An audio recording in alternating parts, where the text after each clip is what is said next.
Sirkum politik di Indonesia kerap menurun dari kalangan keluarga. Ibarat pepatah, buah jatuh tak jauh dari pohonnya. Politik tampaknya bisa disebut sebagai pewarisan, baik yang bersifat turun-temurun berdasarkan kekuasaan politik patron dan juga darah politik yang diwariskan secara ideologi.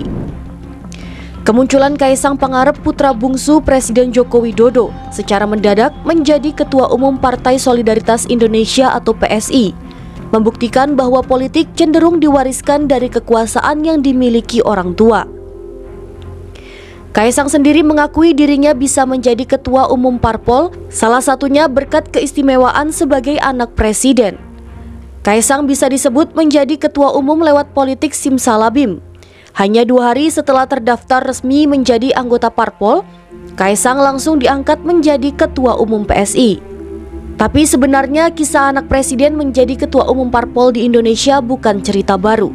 Setidaknya sudah 4 anak presiden yang memimpin partai sejak Republik ini merdeka. Berikut daftarnya. 1. Megawati Soekarno Putri. Megawati merupakan anak proklamator sekaligus Presiden Republik Indonesia yang pertama, Soekarno. Darah politik sudah turun ke Megawati sejak remaja, ia mendampingi banyak aktivitas Bung Karno. Megawati merupakan Ketua Umum Partai Demokrasi Indonesia atau PDI yang pasca reformasi berubah nama menjadi PDI Perjuangan. Presiden perempuan pertama Indonesia ini sudah memimpin PDI Perjuangan sejak didirikan hingga saat ini. Ia merupakan Ketua Umum Parpol yang paling lama berkuasa. Pada 2001, Megawati diangkat menjadi Presiden Indonesia kelima, menggantikan Abdurrahman Wahid atau Gus Dur yang diimpek oleh Majelis Permusyawaratan Rakyat atau MPR.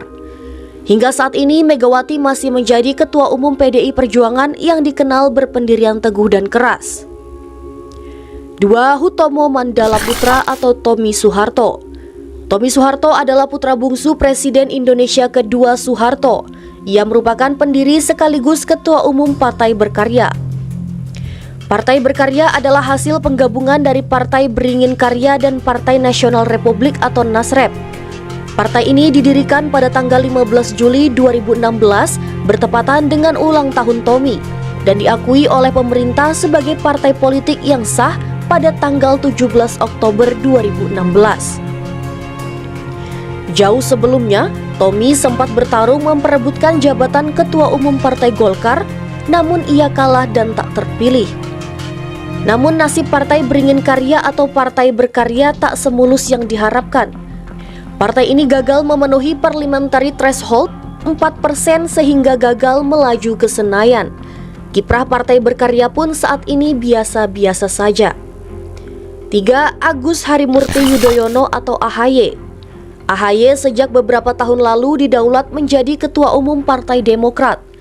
Ia menggantikan kepemimpinan ayahnya Susilo Bambang Yudhoyono atau SBY yang mengambil alih Partai Demokrat dari Anas Urbaningrum karena tersandung masalah korupsi. AHY merupakan jebolan Akademi Militer atau Akmil yang memilih mundur karena mengikuti kontestasi pemilihan Gubernur DKI Jakarta pada 2017 silam. Namun AHY saat itu tidak terpilih. Usai gagal menjadi Gubernur DKI Jakarta, AHY melanjutkan petualangan politiknya bersama Partai Demokrat. Ia meneruskan kepemimpinan Demokrat dari tangan SBY yang pernah berkuasa selama 10 tahun menjadi presiden sejak 2004 hingga 2014. Karir AHY sendiri terbilang datar-datar saja.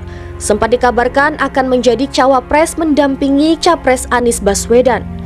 Justru konflik di koalisi terjadi, hingga akhirnya Partai Demokrat mengalihkan dukungan ke Prabowo Subianto.